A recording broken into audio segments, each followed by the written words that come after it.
Well, good afternoon, everyone. It's a very full room. You guys look good. We're going to get started with this afternoon's program. We have a lot of ground to cover, so we're going to jump right in.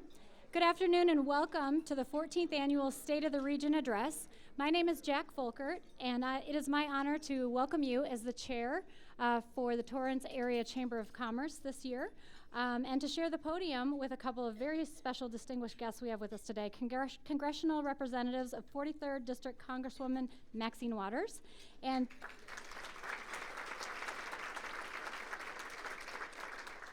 33rd District Congressman Ted Lieu.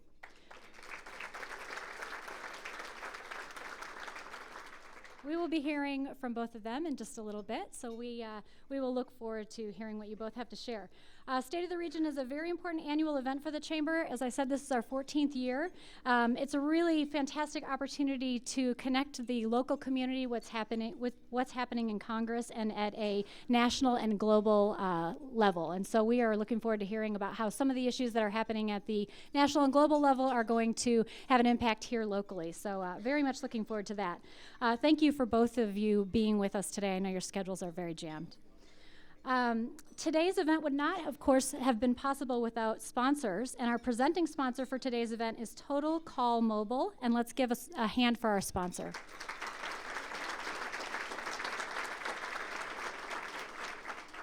We also have several corporate sponsors that are participating today, and we'll hold our applause till the end, please, would be great. Toyota Motor Sales, ExxonMobil, UCLA Health, Kaiser Permanente, Torrance Memorial Medical, Connecta Federal Credit Union, The Daily Breeze, Doubletree by Hilton Hotel Torrance South Bay, and our Mitra Properties. Let's thank our corporate sponsors.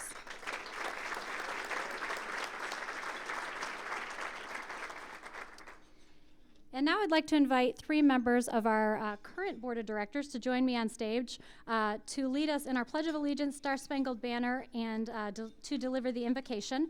Rob Van Lingen, Latrice McLaughlin, and Kirk Rosberg. If we all could please stand, would be great. Thank you, Jack. Before I begin, please bear in mind that somewhere in the world there is an American soldier on foreign soil in a ditch defending our freedom to be here today. So please join me in honoring that soldier by facing the flag, placing your right hand over your heart, and beginning. I pledge allegiance to the flag of the United States of America and to the republic for which it stands, one nation, under God, indivisible, with liberty and justice for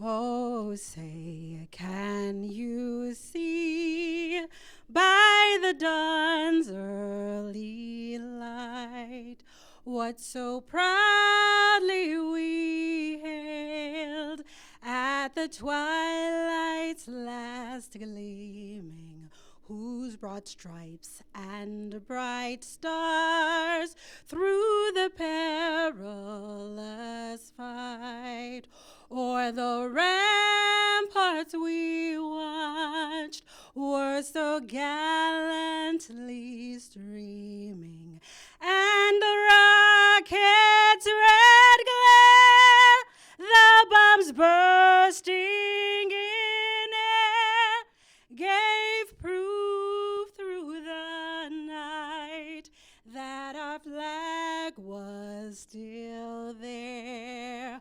Oh, say, does that star-spangled banner yet wave o'er the land of the free and the home of the brave?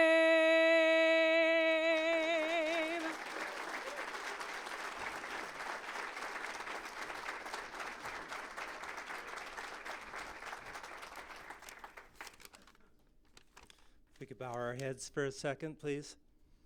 Dear God, we ask for your blessings as we gather today together. Thank you for the abundance that you have bestowed upon us. In the midst of our good fortune, our thoughts turn to our neighbors in San Bernardino. Please watch over those who have been affected by this tragedy.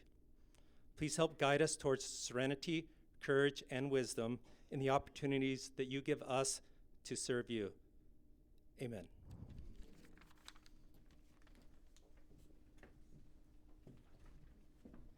You all may be seated. Thank you, Rob, Latrice, and Kirk. I appreciate your contribution. I think your salads are on your table, and if you've not yet already started, I'm going to invite everyone to please enjoy your salads while we continue the program. We've started a tradition at last year's event to invite all past chairmen of the board of directors to this special event each year, and we're proudly continuing that tradition this year. In attendance today, we have a special group of individuals whose contribution to the Torrance Chamber have led the Chamber to sustain a legacy of providing dedicated support to the business community for over 100 years. Serving as the chairman of the board of the Chamber for this year, I will tell you that it requires a tremendous amount of time and dedication. It's an honor for me to have the opportunity to introduce those who have gone before me. On behalf of the Chamber's Board of Directors, I would like to honor each past chairman by calling his or her name, and I would ask that you please stand and remain standing so that we can recognize you as a group. You all really represent a heritage of tremendous business leadership in the city of Torrance, and so thank you. We also have many distinguished guests, and I will be introducing those also as well. And so, today in attendance, we will start with our distinguished guests. And as I mentioned earlier, first we have with us, and pleased to welcome from the 43rd District, Congresswoman Maxine Waters.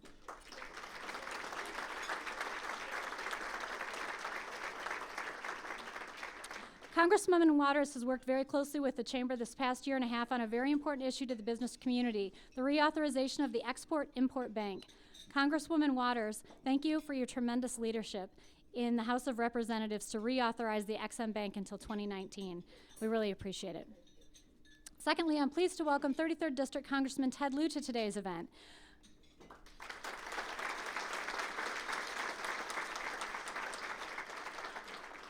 Congressman Lieu was promoted to the rank of colonel in the U.S. Air Force just last week. Right, exactly. We congratulate you on your promotion and for your years of sacrifice and service in the defense of our nation. We really, truly appreciate you being here. And now, welcome to our additional distinguished guests who have joined us today, elected officials. Again, if we could hold our applause till the end and recognize them as a group. From the 5th District, State Senator Kathleen Galgiani, City of Torrance Mayor Patrick Fury, City of Torrance Council members Jean Barnett, Tim Goodrich, Mike Griffiths, Heidi Ashcraft, Kurt Wiedemann, Jeff Rizzo. We have Mayor Pro Tem for the City of Lomita, Mark Warnick, City Treasurer Dana Cortez, City Clerk Rebecca Poirier, City of Gardena Mina Semenez, Board of Education member Terry Reagans, Board of Education member Don Lee, and Board of Education member Martha Deutsch. Let's please recognize that group.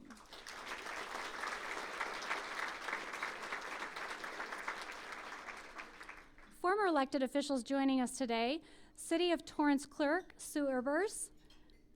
Representatives from the elected offices joining us today are Hamilton Cloud from 43rd District Congresswoman Maxine Waters' office, David Legier from 33rd District Congressman Ted Lieu's office, and also in attendance we have Ambassador Sidney Williams, City of Torrance Manager Leroy Jackson, City of Torrance Police Chief Mark Matsuda, Western Region Director for the U.S. Chamber of Commerce Jennings Zamel. And then I'd also like to do a brief recognition for someone very special to many of us who is joining us today, Dee Dee Hicks. Dee Dee, will you please stand up?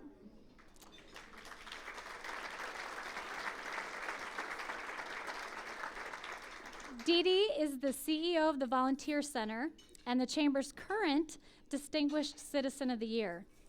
Dee Dee is retiring at the end of this month, and we just wanted to say we will miss you and we appreciate all that you have done. You have certainly left an incredible legacy, so thank you to you.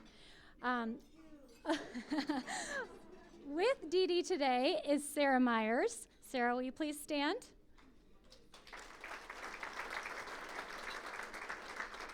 Sarah is Dee Dee's successor, and we wanted to say welcome to you from the City of Torrance and the Torrance Area Chamber of Commerce. We welcome you, and we look forward to the great work that you will do as the CEO of the Volunteer Center. So we really appreciate you both being here today.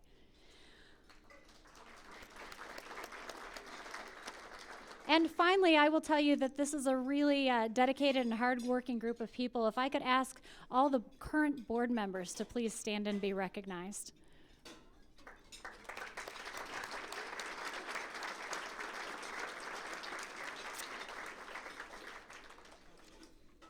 So thank you all for joining us. As I said, we have quite an impressive group with us today. We have a lot of great stuff to hear about, and so we're going to move quickly through our program. This is a little bit out of order, but because we have a lot of the program ahead of where this announcement is, I'm going to sort of jump out of order, and hopefully Brandon doesn't mind. If you notice on your table, there's a card that looks like this. This is the social media card. And if you're taking pictures today and you're wanting to add that anywhere on social media, there's a dedicated hashtag, which is hashtag Congress in Torrance. So if you're taking pictures and you're uploading those, I didn't want to miss the opportunity early in the program to make sure we all put the appropriate tags on that so that we can share those with those who aren't here. Secondly, as I mentioned, we have several of our past chairmen of the board that are with us today. And if I could ask you as a group to please just stand and we'll recognize you as a group. Don Lee, Dan Keaton, Mark Warnick, Tara O'Brien, Alan Alcides, Sherry Kramer, Marietta Fong, and Heidi Cunningham.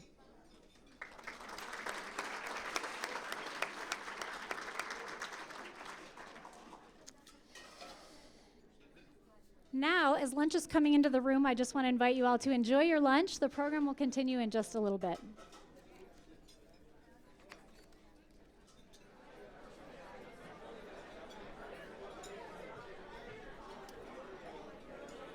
Well, I hope everyone is enjoying lunch. It sounds like a success. We're going to continue our program so that we can stay on time today. If I could have your attention, please. I know there's a lot of great conversation happening, so that's always good to hear.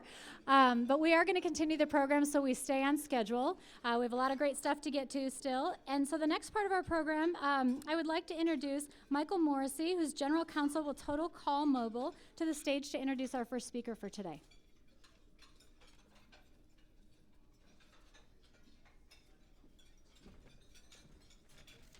Thank you, Jack.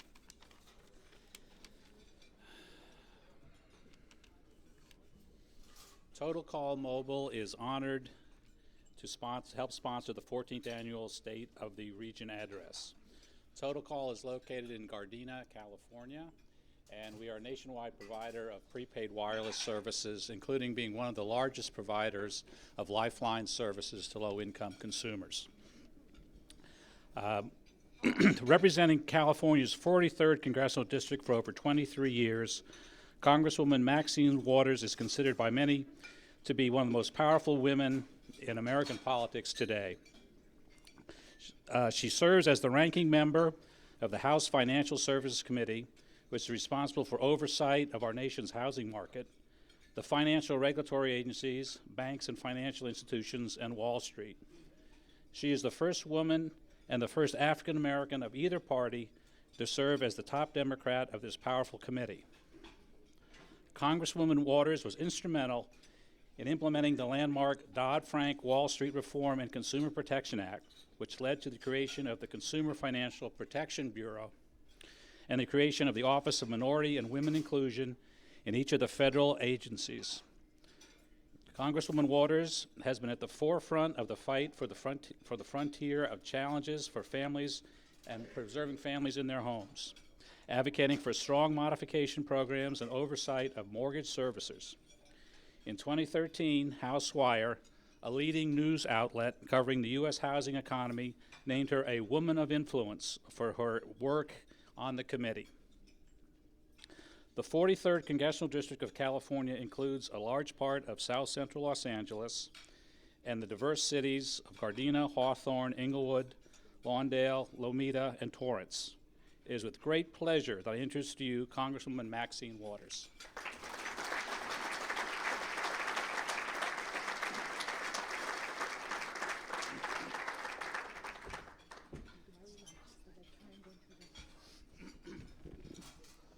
Good afternoon, everyone.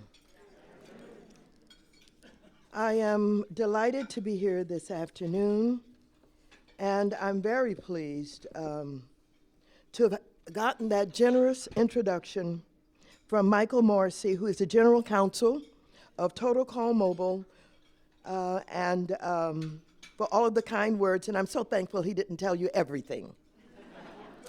I'm pleased to join with the Torrance Chamber of Commerce and all of the cities and communities of this region to share with you my thoughts and views on the local impacts of national and global deals and work and issues that's done in the Congress of the United States. I'm here with my colleague, Congressman Ted Lieu, who was introduced to you. He is sitting right at this table. Give him another round of applause. And of course, my dear friend, Torrance Mayor Patrick J. Fury. I'm very pleased to be here with all of the elected officials today, but I want you to know that Mayor Fury loves Torrance. He is a workaholic. He's at his job every day. You can see him everywhere. And I don't know how he maintains that smile on his face all the time.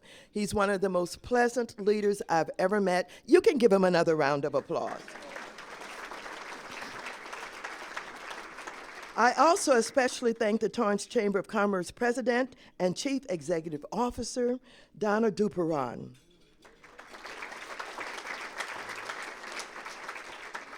Donna is extraordinary in the way that she provides leadership for the Chamber.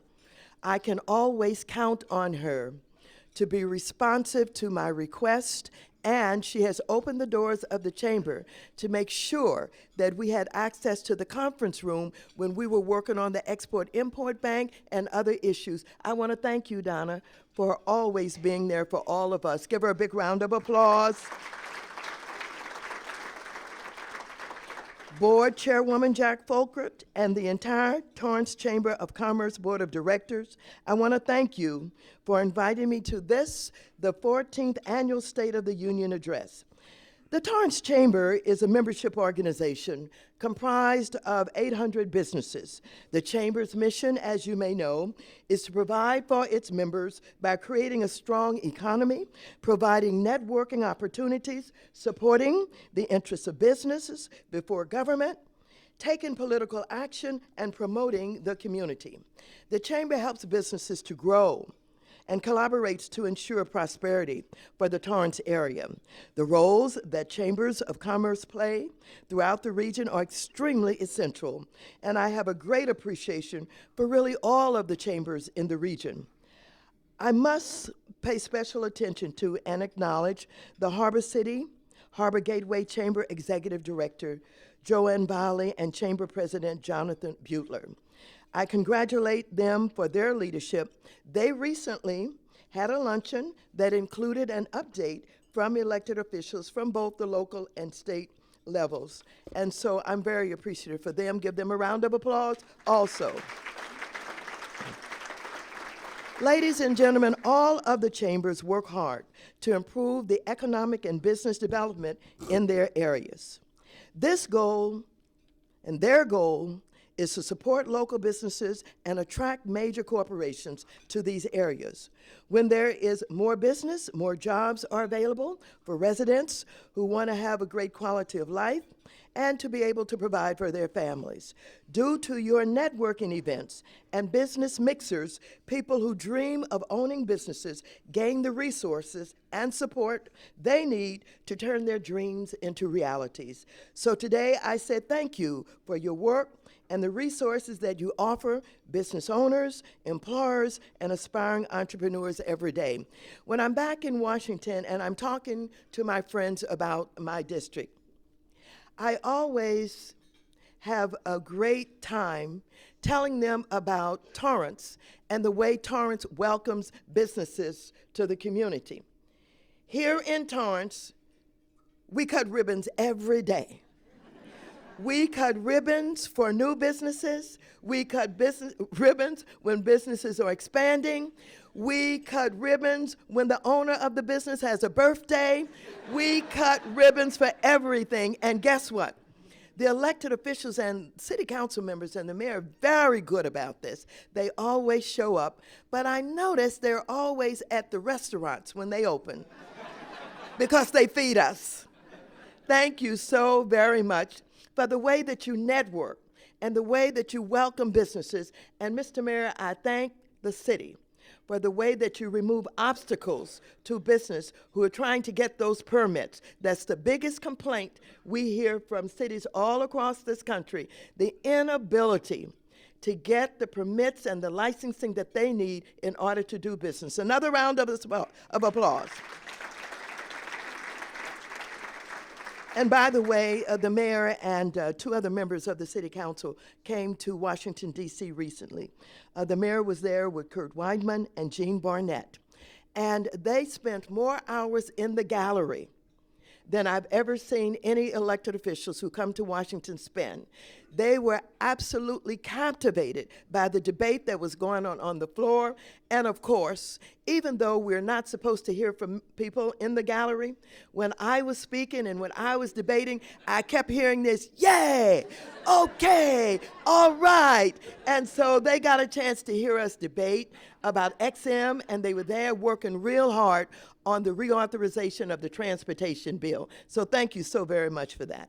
Ladies and gentlemen, as we gather here today, very important budget issues are being negotiated by our leadership and our staffs right now.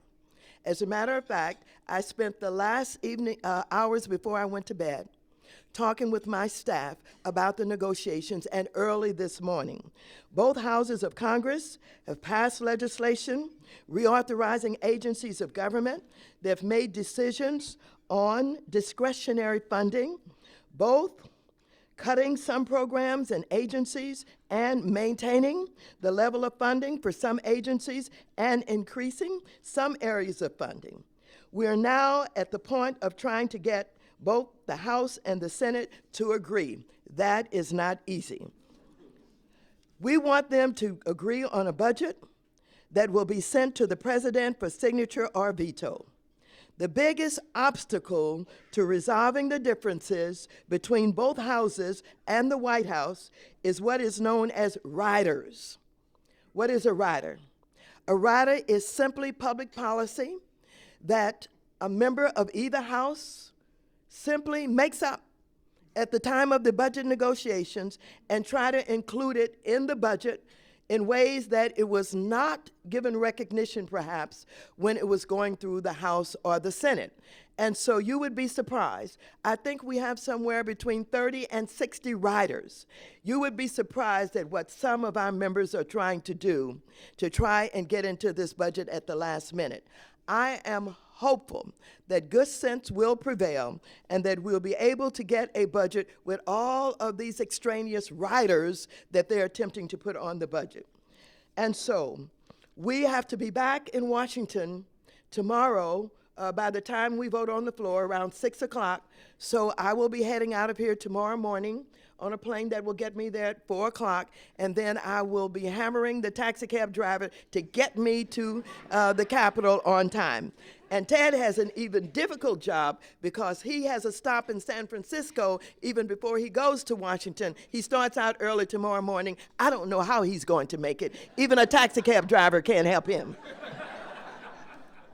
So now we're working on a continuing resolution. That simply means we don't have a budget, but we've got to keep government funded. How do we do that? We have continuing resolutions. Right now, we have continued up until December 15th. Oh, isn't that a long time away? And so we'll be back in there tomorrow, and we have to have a budget by Wednesday. If we don't, we're either going to have to stay until we get a budget and have another continuing resolution, or if we cannot agree, we may be faced with a government shutdown. Oh. Well, we hope not. I want you to know that we have gone down that path before, and you all know about it. When we cannot agree, and we have those who simply will not compromise, because they have issues that they feel so strongly about, they would rather put us all in jeopardy than compromise. And so if that happens, of course, our local communities and our states will be at risk. What does that mean? It means that Head Start programs could be cut. It means that energy programs could be lost. Well, not cut, but not funded if we close down the government. It means that if the state or local governments decide they're going to backfill and fund some programs that are not being funded because the government has been shut down, there's no guarantee that you'll get your money back. And the poor federal employees, if they're in certain categories, will have to go to work, and they have to be there in order to get paid if we fund the government later on. So they may work for days or weeks without pay. So I am very hopeful. As a matter of fact, I'm very optimistic about us not closing the government down. The taxpayers didn't like that. And they sent that message to us. And they said, we don't care whether it's caused by Democrats or Republicans, we're going to kick you all out of office if you don't get this government funded. And so that's where we are. We're at the point where we are hopeful that we will be able to get the negotiations to a point where we can all compromise and get something done. We've learned a lot of lessons. So what I've attempted to do is put together some information that I think may be important to you and to this region. I want you to know when we think about the state of the region, all kind of thoughts come in our heads. We could talk about a lot of different things, but I've chosen a few things to talk about because some of these things I've been deeply involved in and deeply involved with other elected officials and leaders in the community. I want to talk about the Ex-Im Bank. The Ex-Im Bank is a bank that not many people know about. It is a bank that's probably about 81 years old, and it has a record of supporting U.S. jobs by financing the export of American goods and services. The Ex-Im Bank has supported 1.3 million private sector jobs since 2009 and 164,000 jobs in funding year 2014. Ex-Im supports small businesses in funding, and in funding year 2015, nearly 90% of the Ex-Im Bank supported more than 2,330 small businesses.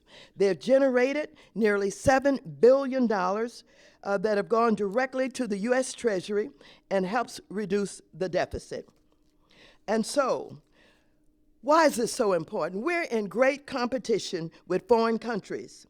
Ex-Im helps to level the playing field for American businesses. There are at least 85 other export agencies around the world who are trying to win jobs for their own countries. I want to tell you, China supports its export industry 100%. They want them to go out across this world and to do business with other countries and make sure that they're providing jobs for their country. But I want to tell you, some of us still believe that Made in America is the best brand. Ex-Im is well managed with a default rate of less than 0.1%. Ex-Im fills export financing gaps through its loan guarantees and insurance programs when the private sector is unable or unwilling to do so. Many of our banks just don't fund export businesses because they don't understand them. They don't know when you say that you're going to help build some bridges in Africa and we're going to help support doing that, and that they're going to have to pay us a lot of money in order to get that done by one of our companies. A lot of people just don't get that, and a lot of banks don't get that. But with our Export-Import Bank, not only do they work with the banks, and sometimes they create a partnership, but they're responsible for making sure that our businesses have the resources that are necessary and that other countries that we may lend to buy from our countries pay us back, and pay us back with a good interest rate. So the Export-Import Bank is very, very important. I want you to know that when I started working to get this reauthorization done, I called Donna DePeron and I said, Donna, we've got to get all of our businesses in this area together. We've got to help them to understand that their businesses are in jeopardy, that they're at risk. Because if we don't get this Ex-Im Bank reauthorized, many of those businesses will have to close down. They'll have to get rid of all of their employees. They just won't be in business anymore. And so we convened all of these businesses who are suppliers to some of the big companies. Without these suppliers, actually, Boeing couldn't do what it does. SpaceX couldn't do what it does. And so all of these small businesses supply all kind of goods and services to these big businesses, and that's what creates many of the small business opportunities throughout this area, particularly in aerospace. And so we convened them, and they couldn't understand what was going on. Why in the world would we have legislators who would not support the Ex-Im Bank that supports job creation and small businesses in this country? And we had to explain to them it's simply politics. It's simply politics. My chairman of my committee, Mr. Henselin, decided that they needed some talking points that would resonate with the public. And so what they decided to do was to create some messaging. And that messaging on Ex-Im was, look, this should not have the support of government in any way. As a matter of fact, they incorrectly and knowingly described Ex-Im as being subsidized by the federal government. Ex-Im makes money for us. It puts money into our treasury. But they told folks that we had no business being involved in the private marketplace at all. And so they organized a lot of the members from the Tea Party, and they fought us. I mean, did they fight us? And so we had to use all kind of extraordinary parliamentary procedures in order to get it done. One of the parliamentary procedures that we did was to basically discharge it from committee. We could not have discharged it unless we had Democrats and Republicans working together. And so we formed a coalition, and we went for the discharge. We needed 218 votes in order to discharge from committee. I was the 218th vote. And so we've gotten it reauthorized, and because we had to use all of these extraordinary measures, we had to put it into the highway transit bill in order to get it done. It's there, signed by the President of the United States. It will be reauthorized for at least another 4 years, and I'm very pleased, and I want to thank the Chamber.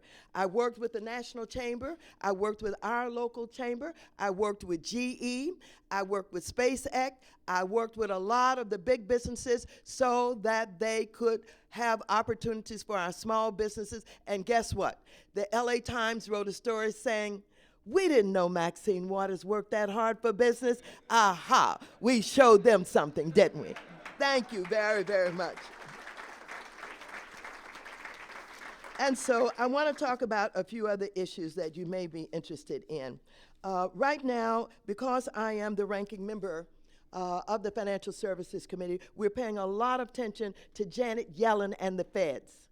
You know, she's been talking a lot about interest rate increases. It's going to happen. We haven't raised the interest rates for over 9 years. And so she is taking her time. She is doing all of the research. They're about monetary policy. And she has to be concerned about jobs and what we're doing in unemployment and employment, all of that. And when she takes all of that into consideration, her responsibility is to stabilize the monetary system. And so there's a lot of controversy about this, and a lot of people who think the interest rate should not be raised. And who benefits and who loses? Well, I want to tell you, consumers, if they raise the interest rates, you're going to have to pay more for your mortgages, you're going to have to pay more for your car loans, but the investors are going to be very happy because they're going to make money. And for those people who've been putting money into the banks and you're not getting very much on it in interest rates, you're going to get some more money. So there are going to be winners and losers, happy people, unhappy people. But the fact of the matter is, I think the interest rates are going to be raised. Janet Yellen has spoken. She has sent us a signal, and I just want you to be aware of this, because if you haven't refied your mortgage, now is the time to do it. Do it real fast before the interest rates are raised. So I just wanted to share that with you for a moment. And a few other things that I'd like to talk about. Let me just continue a little bit about job creation and business development. Success in the global economy is essential for many businesses in the region to make profits, create jobs, and hire new employees to continue to drive unemployment rates down. Los Angeles County's unemployment rate for October was 5.9%. That was a drop from September when the rate was 6.2%. In August, the unemployment rate for Los Angeles County was 7.0%. Therefore, over the last 3 months, unemployment has improved and more people have found jobs. And you might want to thank Jan Vogel for some of that.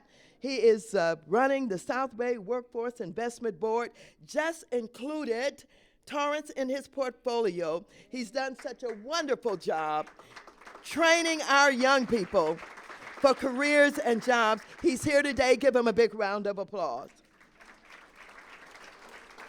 There are 78,474 people in Torrance in the labor force with a job growth rate of 2.3% since 2011 and an unemployment rate of 5.3%. Torrance is a big employment center in the South Bay region. The population swells from just under 150,000 at night to close to 200,000 during the day. There's also many booming businesses in Torrance that serve as anchors to a bustling economy. The top 2 polypeptide manufacturing companies in the world are based in Torrance. This city is also the hub for the craft beer brewery movement with a dozen microbreweries in operation. We know, oh, that's okay, big round of applause for that. We know Toyota will be leaving the area in 2017. However, the automotive industry is very important to the region. Toyota is a huge employer in this area with 2,565 employees, and Honda employs 1,909 employees in the area. ExxonMobil's Torrance Refinery employs approximately 650 employees and 550 contractors. Now, I know everybody's wondering, what is she going to say about ExxonMobil? A lot is going on. So I have compiled some information for you, some facts about what has taken place, all of the meetings that have been going on. I think there's going to be a big meeting here in Torrance that's coming up. I would encourage everybody to come. This city is going to have to pay attention and make some decisions. We know that Exxon is a big employer. As elected officials, we have to be concerned about safety.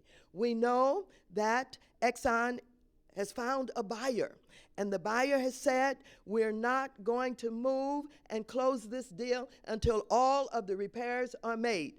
And so you're going to have to determine whether or not you are comfortable with what is being told to you. You're going to have to know all of the information about why these incidents have taken place. And so the mayor has been meeting, not only with representatives from Exxon, but from the new buyers. I have met with them.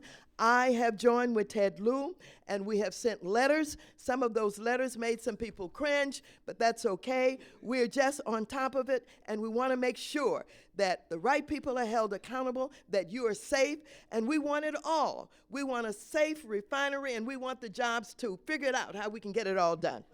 Thank you.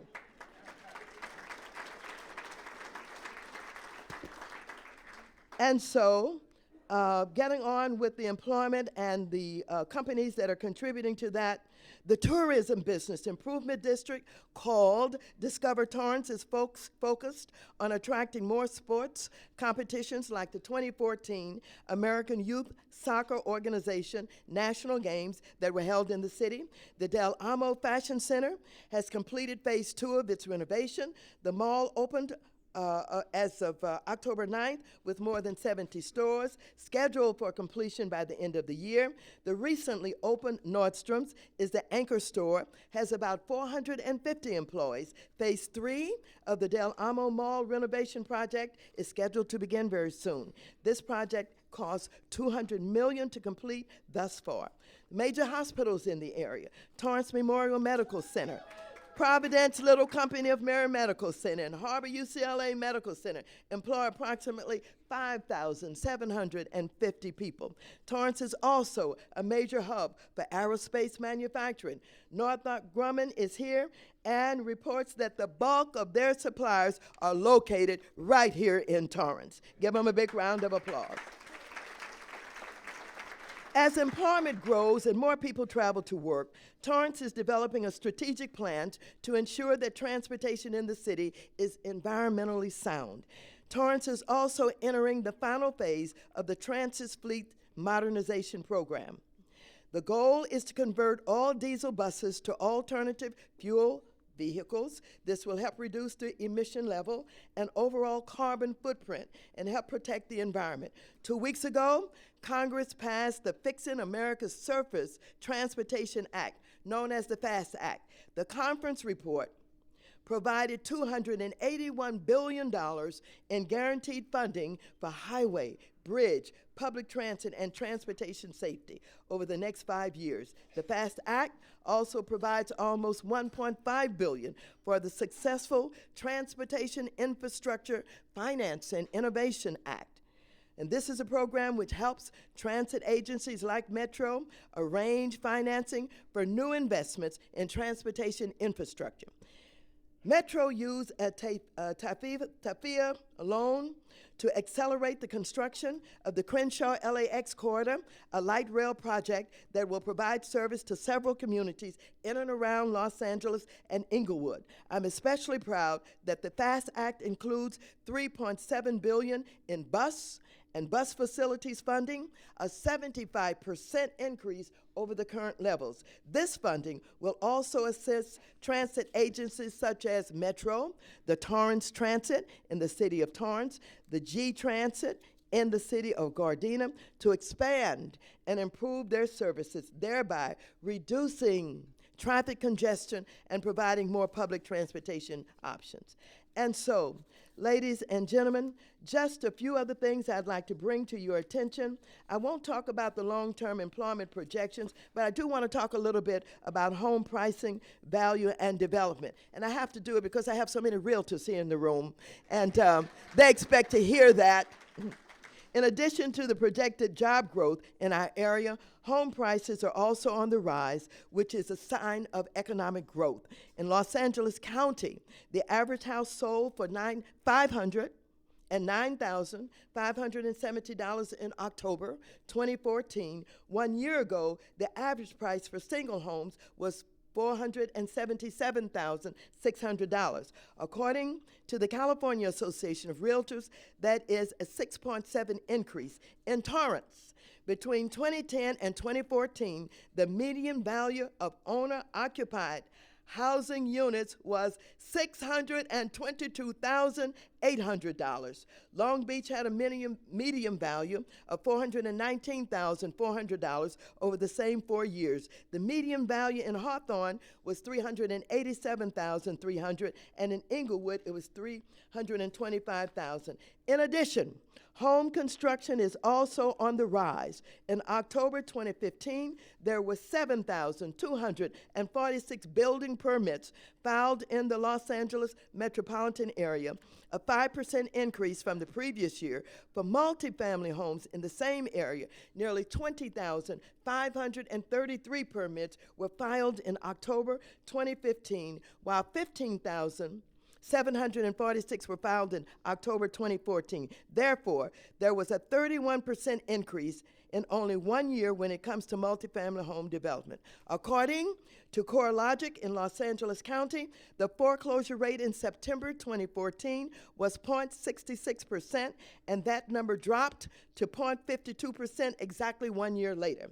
As far as 90-day delinquency mortgage rates, Los Angeles County stood at 2.47% in September 2014, and in September of this year, that rate has dropped to 1.90%. While the percentage may be small, it proves that less people throughout the county are struggling to meet mortgage payment deadlines. We're doing better. Now, I'm going to just say something about homelessness, and I won't go through all of this except to say homelessness is on the rise all over the country, but particularly in the greater Los Angeles area and in Los Angeles County. When it comes to overall economic health of our region, one area in need of dire improvement is the state of homelessness in the greater Los Angeles area.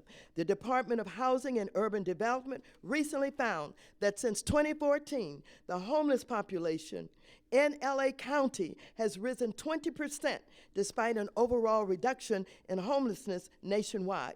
Moreover, the Los Angeles County Continuum of Care, which excludes the cities of Glendale, Pasadena, and Long Beach, reported a 16% increase in homelessness since 2013. This is deeply concerning, but we don't need these statistics to show us the reality we see every day in our community. Many people think it's all concentrated downtown, but it continues to move out into all of the areas. And whether you're talking about coming into the Bay Area or going into the Santa Monica and the beach areas, we see homelessness is expanding.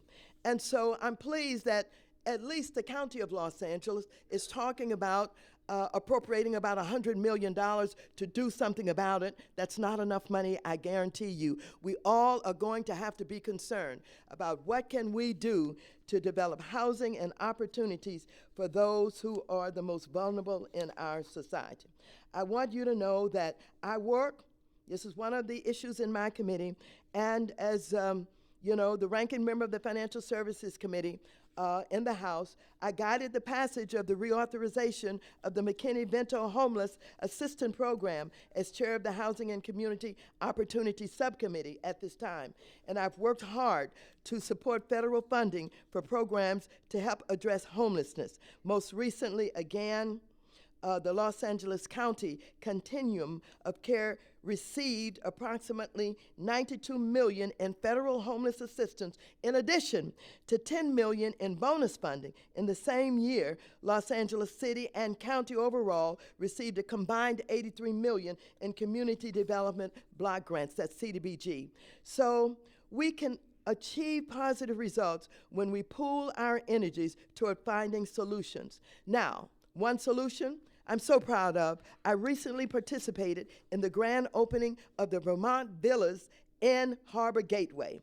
The development was made possible with private and public sector funding to provide affordable housing for vulnerable veterans and elderly residents in our community.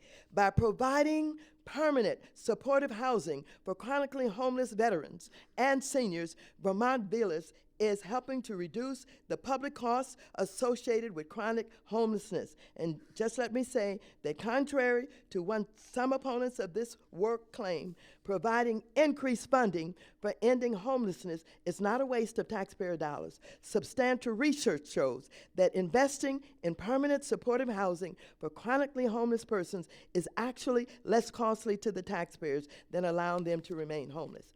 And because I know that my time is up, I just want to tell you this, that you heard the gentleman who came up today before we did the Pledge of Allegiance talk about honoring our veterans and those who have made tremendous sacrifice for our safety. You cannot help but be concerned about what's going on in the world today. You cannot help but be concerned about what's going on in the Middle East. We have got to get our foreign policies right. We've got to make sure that we have substantial defense to keep our citizens safe, and at the same time, we can't go crazy. And we can't say that we're just going to close down all of our borders to everybody, because that's not America. We can do better. We can do better.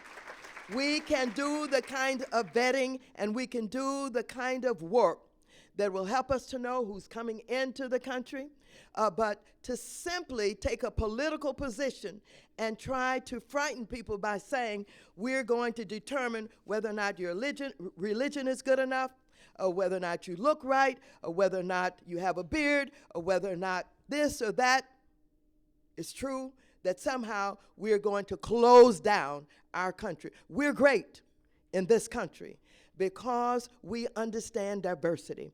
We understand what people bring to this country, and we benefit from those talents. And I think that if public policymakers get it right, we will be all right. I would just like to ask my constituents and the people of this region, don't get faked out by some of the political talk that you hear. Some of it is just that, political talk. I would call it something else, but it wouldn't be proper in this audience. And so, I've introduced several bills, and I know that Ted Lieu, who was just announced, just named colonel, is on it.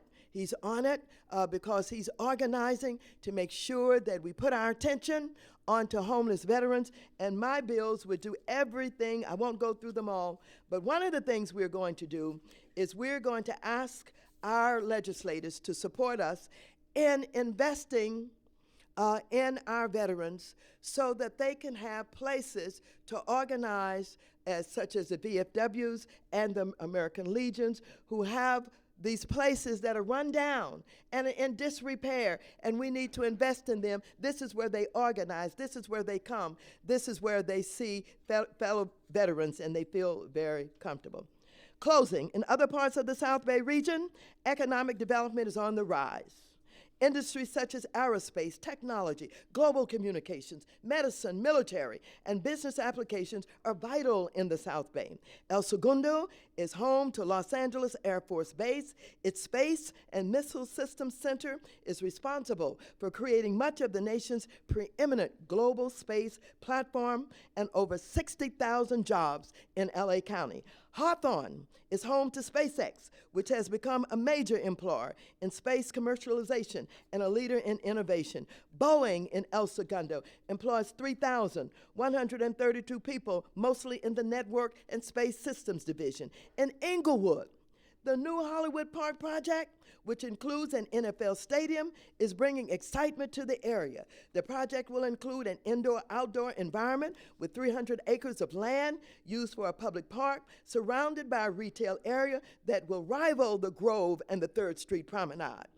2,500 new homes and other commercial properties. The new facility will have the capability to be used for award shows, films, the NFL Network production, the Final Four, concerts, and of course the Super Bowl.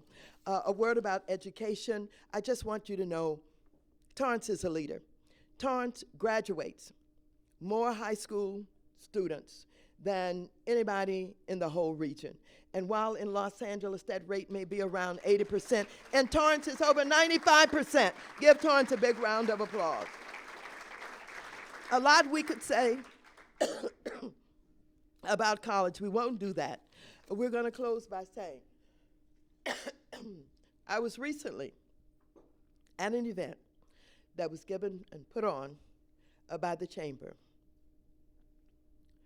They honored something called Community's Child.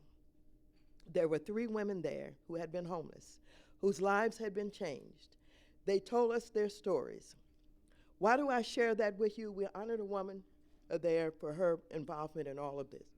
I tell you this because there are people who say the Chamber only cares about business. It doesn't care about social welfare. It doesn't care about programs that provide a safety net for children and seniors and all of that. Well, if you had been there at this program, and you could see how these women's lives had been changed. And one woman was on her way to working on her PhD. Another woman who had children and had complicated pregnancies was now in good health and talking about moving on with her art career. And a grandmother was there, past her working age, but goes out every day and identifies people on the street and helps them to connect so that they too can have a better quality of life. I'm proud of you, Chamber. Thank you so very much. Give the Chamber a big round of applause. Thank you, thank you, thank you, thank you very much.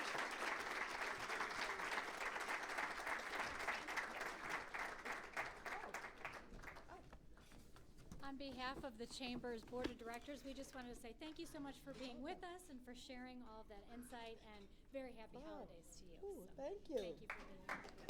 Can I ask you to come get this? Here, I'll take it first.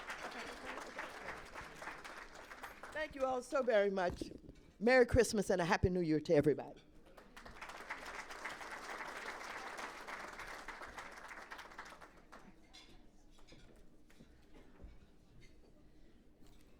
Well, a lot of great information, and I'm sure if you were like me, you were making some fast notes, things you either want to look up or follow up on, or things we maybe didn't know before we came in here. So thank you so much, Congresswoman Waters, for sharing with us. Now I'm going to sort of switch hats a little bit here. It's a little awkward because I'm the chair this year, and that's what I've been doing to this point. But now, as a sponsor representative, it is my privilege to introduce on behalf of UCLA Health our next speaker. And our next speaker is Congressman Ted Lieu.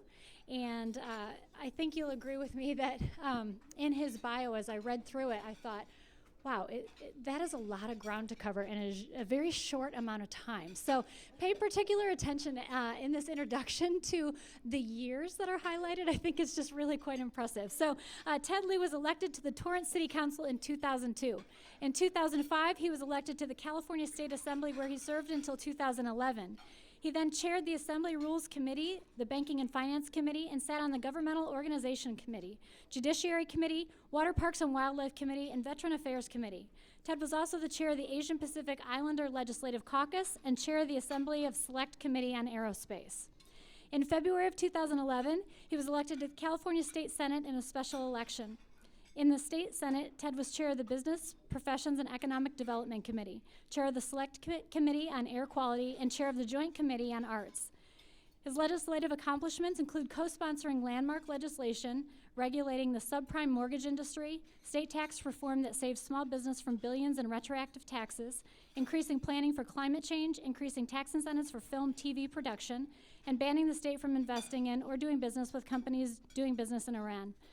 In 2014, Ted was elected to an open seat for the 33rd Congressional District, succeeding retiring 40-year incumbent Henry Waxman. He was elected president of the freshman class of Democrats by his colleagues and serves on the House Budget Committee and the House Committee on Oversight and Government Reform. Ted is a former active duty officer who currently serves as a colonel in the United States Air Force Reserves. His wife, Betty, is a former California Deputy Attorney General. They have two sons, Brennan and Austin. Please join me in welcoming Congressman Ted Lieu.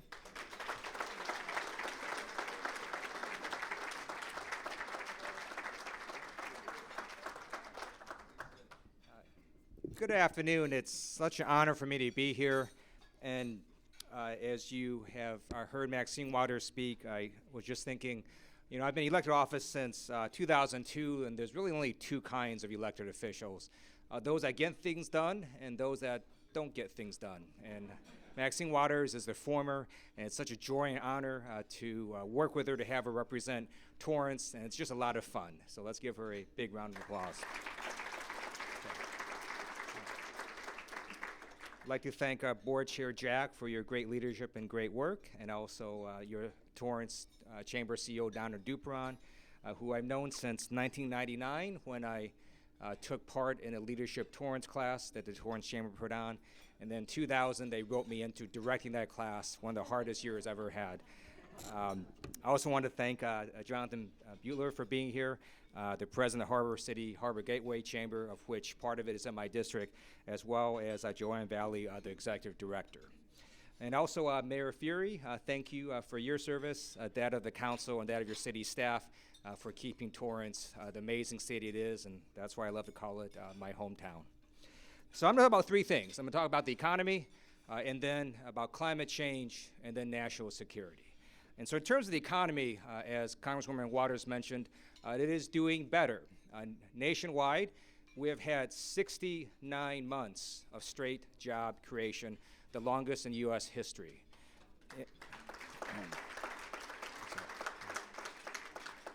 In California, according to the Bureau of Labor Statistics for November, The unemployment rate dropped again to 5.7%, the lowest since 2007. And then Torrance is now at about 4.1%. It's doing tremendously well. And Beacon Economics recently issued a report saying in California now, more companies enter California than leave it. And California is now the 5th in the nation in the creation of businesses. And my view of how we keep this going is, first of all, to do no harm. And so Maxine and I are going to fly back to D.C. to make sure that government doesn't shut down. Earlier this year, the Democratic freshman class lost their minds, elected me their class president.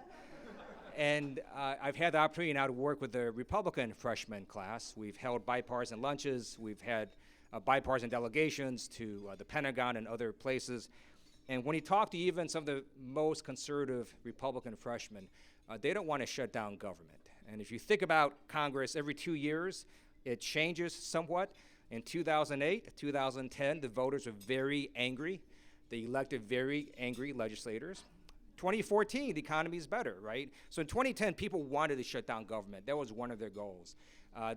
Now you have a different mindset. No one walks around saying we actually want to shut down government. So I am hopeful that it doesn't happen because no one really wants to see that happen. And that will be good for the economy. It'll be good for our businesses. But there's also some things we did this year that have actively helped businesses. One is, as Councilman Waters mentioned, the reauthorization of the Ex-Im Bank. And just so you know, it was sort of cool to be part of this process because we had to do this super secret discharge petition, right? That in our caucus, they talk about it and then they say, you can't tell anyone. And then we would sort of go to the floor and secretly sign our name twice on this thing that they have. And then at some point, they got to the secret magic number. And wow, it happened. It's pretty cool. It only happened a few times this century. And it was a demonstration of Democrats and Republicans working together essentially to defeat the Tea Party. That's basically what you saw happen there. Also believe that to continue increasing our economy, we need to give businesses the access to credit that they need. I'm a co-author of legislation to increase the loans that the SBA provides, and hopefully we can get that through as well. And then transportation infrastructure funding is enormously important. I'm very pleased that we in Congress did do a long-term highway trust fund bill that the president signed into law. It's going to provide over the next 5 years over $22 billion of highway funding for our highways and bridges in California, and over $8 billion for our transit systems in California. Studies show that for every $1 billion we invest in infrastructure, we create about 44,000 jobs. So that will also be good for economy. And then in the district, we have LA Air Force Base. That is a huge economic engine. It's actually where I served my reserve duty. I had the privilege of having breakfast with the Secretary of the Air Force earlier this year. And essentially, I told her what a wonderful place LA Air Force Base is, what it does for our national security, and why you can never, ever shut it down. And so I think she got that message. And some of you may have seen the Air Force has awarded a new bomber contract to Northrop Grumman. When I was in the California State Legislature, we passed a law that gave tax credits to have parts of that plane built in California. I'm very excited to see parts of that plane built in California. So hopefully we'll see that, and that will be a long-term, multi-decade project that will benefit our national security as well as our state. So in terms of how we continue to do economic growth, chambers like this are extremely important. Having public safety, Torrance is one of the safest cities that I know of, and also emphasizing our competitive advantages, right? So we have this huge ocean, we got ports. Switzerland's never going to have a port. Trade and commerce are very important, and whatever I can do to assist in that, I will. So let me shift a little bit to climate change. I'm very excited that in Paris, the nations of the world concluded a climate change agreement to reduce carbon pollution. It's the first time the world has acted upon this, and the U.S. and China were some of the prime movers in these talks. We know that with climate change, you can measure the effects. We already know that since 1992, ocean levels have risen 3 inches. We know we have more extreme weather events now than ever before. We know last year was the hottest year in recorded history, only to be outdone by the first 6 months of this year. And as I stand here today, I do want to note that one of the world's largest oil companies, ExxonMobil, believes in climate change. They also believe that climate change is largely caused by the burning of fossil fuels, and ExxonMobil supports a price on carbon. So for those folks who still deny climate change, you may wonder, what does ExxonMobil know that you don't?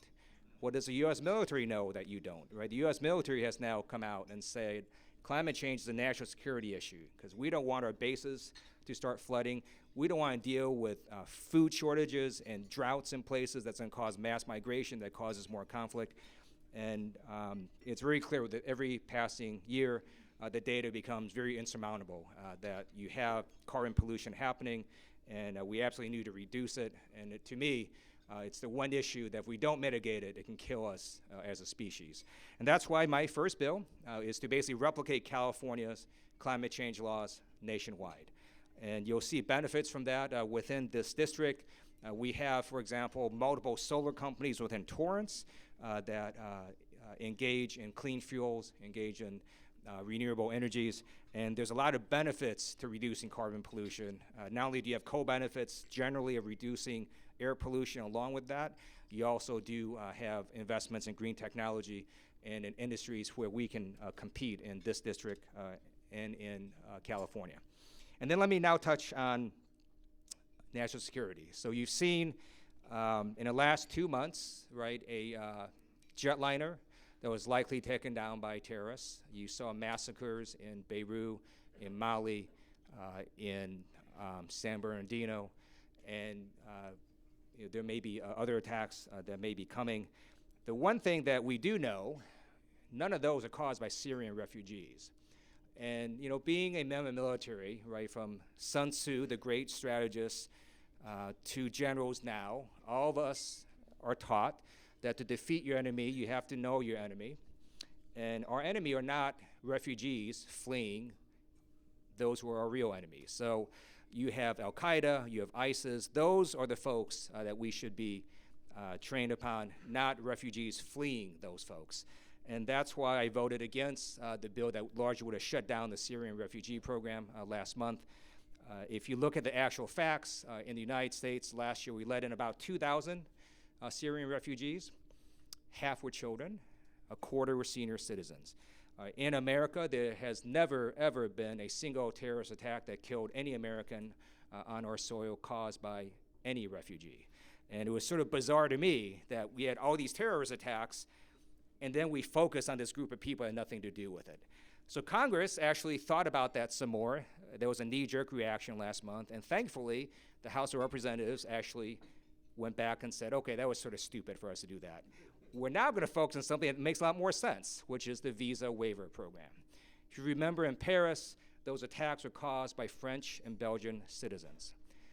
The visa waiver program allows 38 countries and the citizens of those countries to basically come into the U.S. with very little vetting. 30 of those countries are European countries, and both the Senate and the House looked at this and thought, we need to tighten up this visa waiver program. The White House also weighed in and said, we need to tighten up this visa waiver program, and that's what we did last week.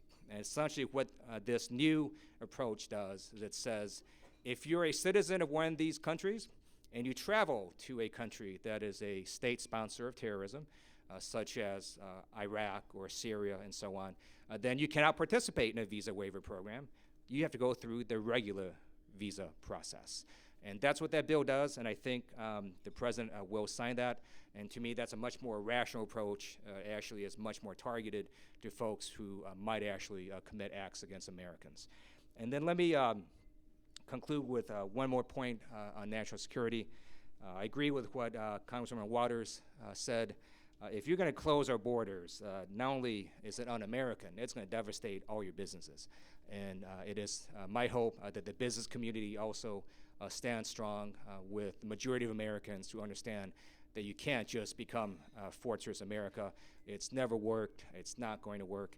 And we're trying to figure out ways now to make sure we can prevent terrorist attacks while keeping our American nature and our American character and what's made this country strong. So with that, happy that you invited me and look forward to working with all of you to continue improving the lives of all the people around us. Thanks so much.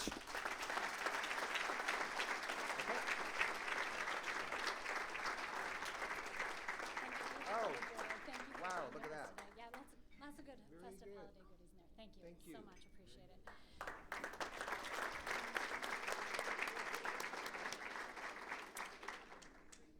Well, lots of great information shared today.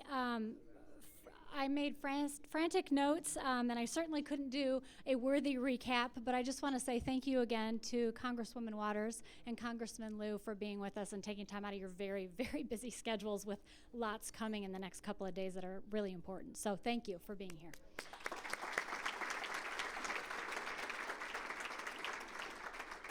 The corporate sponsors, thank you for supporting today's event and making it possible, with special thanks to Total Call Mobile for being our presenting sponsor for the event. Thank you to Linda Amato and the DoubleTree staff for your incredible professionalism and hospitality today for the event. Thank you to the Daily Breeze for covering the event and to Torrance City Cable for airing the event. Thank you to the Torrance Area Chamber of Commerce President and CEO Donna Duperon and her incredible staff, with special thanks and recognition to Brandon Matson for all of his hard work to put the event together today. And I just wanted to wish you all very happy holidays and safe travels, whether you're staying local and traveling around town here in Torrance, or whether you're traveling afar to see family and friends. I wish you all very safe and happy holidays. Thank you for coming.